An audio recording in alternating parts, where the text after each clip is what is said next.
Удзельнікі пасяджэння на чале з начальнікам Генеральнага штаба ўзброеных сіл Рэспублікі Беларусь Олегом Белаконевым разгледзелі развіццё военно-палітычнай абстаноўкі ў рэгіёнах калектыўнай бяспекі АДКБ, сумесныя мерапрыемствы ў 2017 годзе. Провели учения в этом году с различными подразделениями сил и средств разведки АДКБ, провели учения с коллективными силами оперативного реагирования, с миротворческими силами. Между этими такими крупными мероприятиями были проведены различного рода штабные тренировки и командно-штабные учения. То есть вот тот замысел, который мы планировали осуществить в этом году, реально мы его смогли осуществить.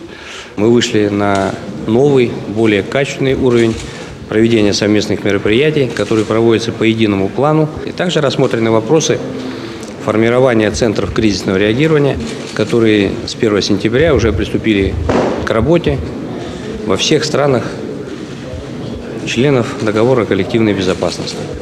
Завершаць сёлетнія сумесныя мерапрыемствы удзельнікаў АДКБ вучэнні ў лістападзе на таджыкскім палігоне. У іх будуць задзейнічаны каля 5000 вайскоўцаў, а таксама баявая тэхніка, ракетныя комплексы і авіяцыя.